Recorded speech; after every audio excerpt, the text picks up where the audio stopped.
是誰在找誰？路加福音19章1至10節，新漢語。耶穌進了耶利哥，從城裏經過，看啊，有個名叫撒該的人，是個稅吏長，很富有。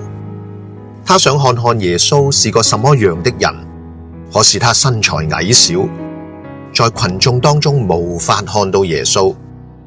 於是他跑到前頭，爬上一棵無花果桑樹，要看耶穌，因為耶穌就要從那裏經過。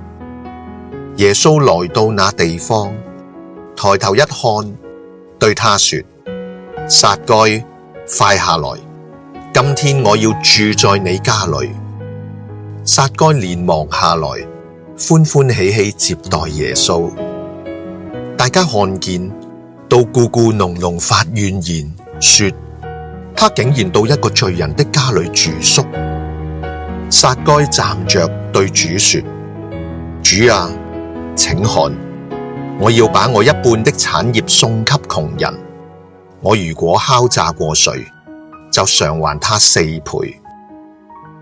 耶穌談論他說：今天救恩臨到這家了，因為他也是亞伯拉罕的子孫。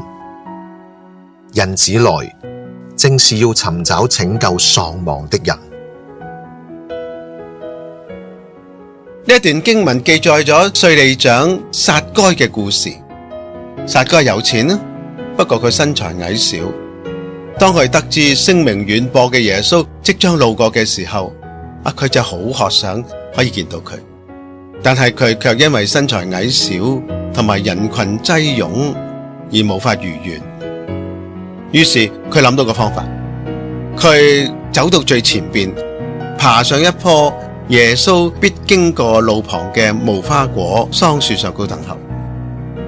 如佢所料，耶穌果然行經樹下，但係出乎意料嘅係，耶穌竟然抬頭呼喚撒該嘅名，而且講：撒該，快下來，今天我要住在你家裏。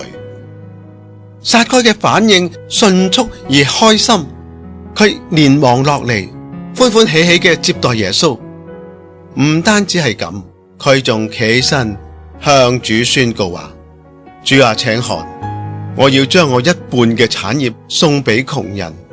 我如果敲詐過邊個，我就償還佢4倍。耶穌面對撒該明明可見嘅真誠悔改嘅心，又見到私下議論紛紛，仲抱怨耶穌點解去到一個罪人嘅屋企作客嘅嗰班群眾，佢就不禁向眾人表示：今日救恩臨到這家了，因為他也是亞伯拉罕的子孫。佢闡明咗佢降世嘅目的。佢話人子來，正是要尋找拯救喪亡嘅人。撒該因尋找耶穌，最終被耶穌尋見，並且得着救恩，整個生命從內到外徹底改變咗。